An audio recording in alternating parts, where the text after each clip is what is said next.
People do some crazy things with money now, but here's the truth, no one is actually crazy. Napaisip ka ba? Bakit parang ang daming tao ang gumagawa ng desisyon sa pera na parang mali?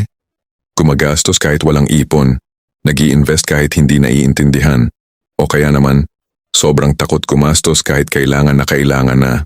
Pero ito ang reality, hindi sila baliw. May dahilan lahat yan. Ang totoo, ang bawat galaw natin sa pera ay may pinanggagalingan. Hindi lang ito tungkol sa numbers, kundi tungkol sa emosyon, karanasan, at paniniwala. Halimbawa, kung lumaki ka sa hirap, posible na matakot kang gumastos kahit may sapat ka na. Kung lumaki ka naman na laging may kulang, baka napapabili ka ng sobra para punan ang kakulangan na naramdaman mo noon. Hindi ka crazy. Nasasanay ka lang sa nakasanayan mo. Ang problema kasi, karamihan sa atin hindi tinuturuan kung paano mag-handle ng pera emotionally.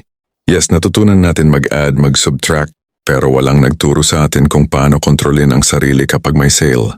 Walang nagturo kung paano magdesisyon kapag may pressure o takot. Kaya minsan, kahit alam natin ang tama, iba pa rin ang ginagawa natin.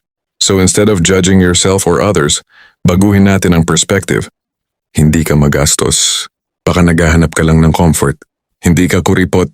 Baka natatakot ka lang mawalan. Hindi ka bad with money. Baka hindi ka lang naturuan ng tama. Ngayon, anong pwede mong gawin? Kilalanin mo ang sarili mong money habits. Tanungin mo, bakit ko ginagawa ito? I-connect mo sa past mo. May pinanggalingan yan, childhood experiences, failures. Mag-set ka ng simple system. Hindi kailangan perfect. Kahit basic budgeting lang, malaking step na yan. Practice awareness bago gumastos. Tanungin mo, kailangan ko ba ito?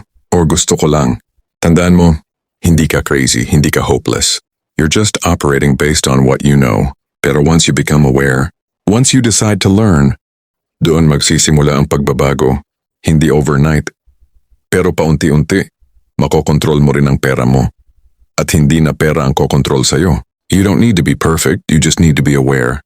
Kung gusto mo pa ng ganitong content na makakatulong sa mindset mo, sa growth mo, at sa future mo, make sure to subscribe, like at i-share mo ito sa mga taong kailangan din makarinig nito.